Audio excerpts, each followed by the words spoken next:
bum pancreas, but that's not my problem. So, and that's just one example. I mean, there are plenty of other. I fail to see how, if you run out of things as humorous but nevertheless basic as condoms or birth control, you could see the population skyrocket or, fall terribly if you can't. What about things like AIDS, gonorrhea, if you can't ship penicillin, what's going to happen? I mean, medicine seems to be one of those things that you need to have shipped around, that you can't just grow from the ground.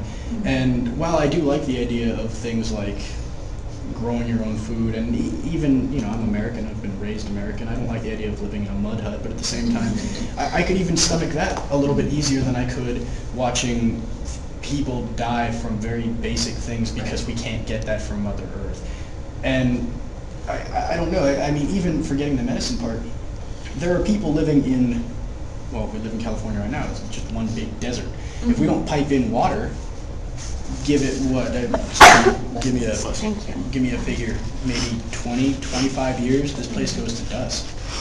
And maybe some survive. We have what, 8.6 million people living in Los Angeles County. Maybe a third of them survive. But you're still talking about millions and millions of people that die from disease, dehydration, starvation, exposure, crime. If you have no way of protecting these people, other than them protecting themselves, of course. But if these people are well protected anyway, if they need something, if I need food, if I need water, and I can't grow, like my crops freeze over, or I can't, the tilapia just didn't shit out enough that day. What's to stop me from going over to your house, or you come over to my house and just put a gun in my face and say, give me what you have, I need it. So well, I think one of the main concepts of having a community like that is that you wouldn't have to put a gun in someone's face. They would theoretically realize that it is for the good of the community for you to continue your activities as well. No, I'm talking about if they get pushed to the fringe, though. If someone is put in the position, like, yeah, everything's cool when everything's happy-go-lucky and peaceful and utopian, or utopian, but at the same time, all it takes is one instance of starvation or mass unemployment or mass inability to get what they need, basic things like food and clothes, to push somebody to grab instead of ask. I understand your point, but at the same time, there wouldn't really be unemployment. Your employment is to live and to cause other people to be able to live. Well, I'm just throwing that as an example. Sure. I'm talking about need. Any sort of, whatever that, you don't get enough food, you don't have enough clothes, you don't need to be unemployed for that. I'm just saying, your wife got sick and couldn't make clothes, or your crops didn't come in, or your boy got, hurt and couldn't help you till the fields, whatever it is. Your house gets crushed in a freak storm and you weren't able to, rebuild it in time. So two of your family members die or something like that. You don't have to have a wide imagination to think of any sort of, terrible misfortune to befall you. And I'm just saying it takes only one of those. We're fundamentally savage creatures. I mean, so while I'd like to think that at heart we can be these benevolent, amazing creatures that'll help out each other, and at the same time recycle all that waste back into the earth and have this self-sustaining sort of ecosystem, it only takes one person to just say, I like the tractors and the smokestacks, and I like having my own car, and I don't really want to grow anything. Give me.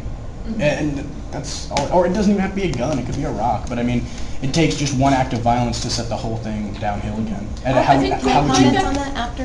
I want to comment on what you were just saying. Oh yeah, well I'm asking her, like, how would you go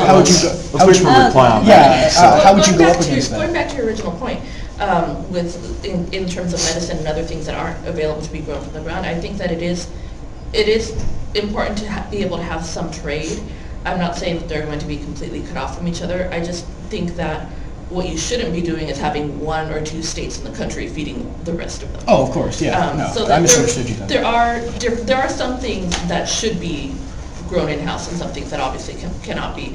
I do think that trade is important. I do think that universal medicine is important, because at that point you can't have that many sick people. As you said, suddenly you can't grow your crops because you don't have enough able-bodied people.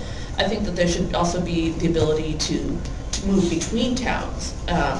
Just because you were born in a certain town doesn't mean you have to be there the rest of your life. If maybe they need more farmers or they need more fishermen in a certain place, that's certainly something that you should be able to move to a different place and to use your skills better.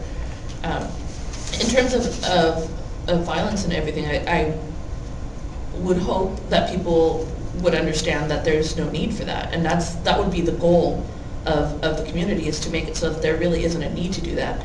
And I'm not against having your own cars, as long as, obviously we're starting from scratch and we don't have the IRS laws. Right. So that wouldn't be an issue in this hypothetical scenario.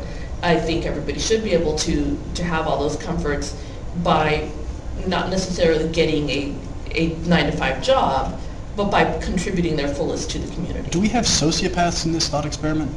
Because, I mean, I'm dead serious, because I mean, you don't need to.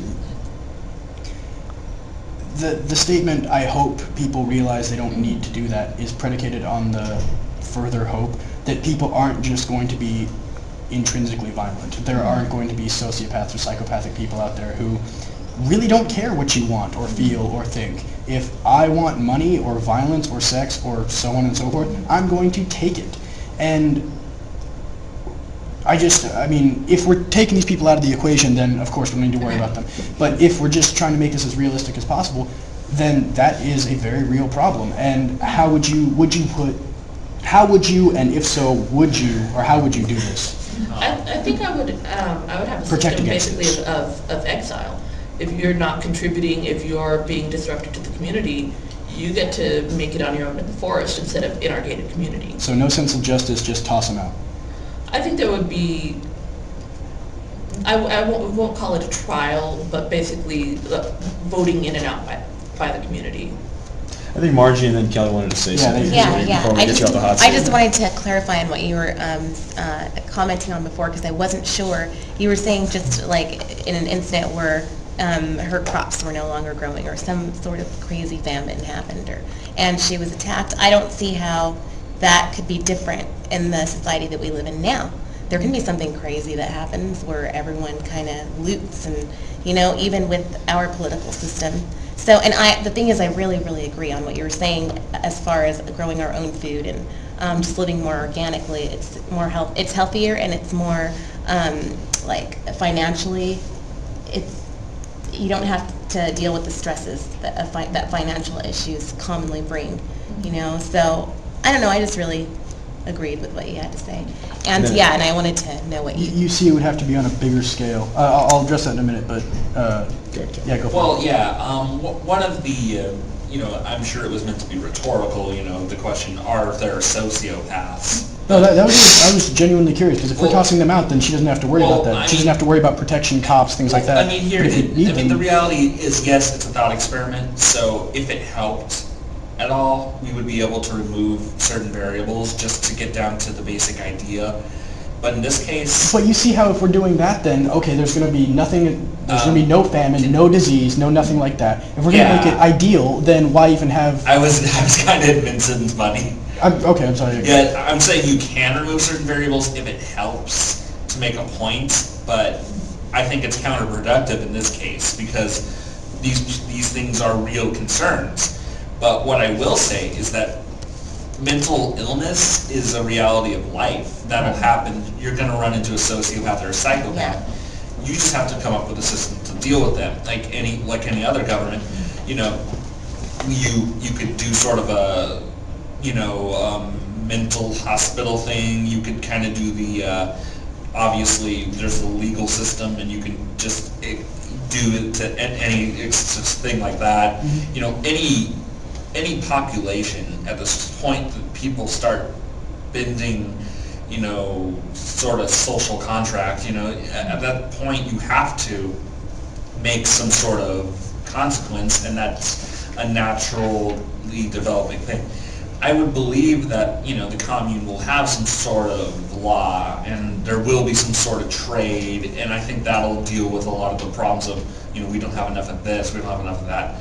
I think the bottom line was being self-sustaining, as opposed to, this sense of being completely cut off from everyone. It actually reminds me very much of ancient Celtic society in a lot of ways.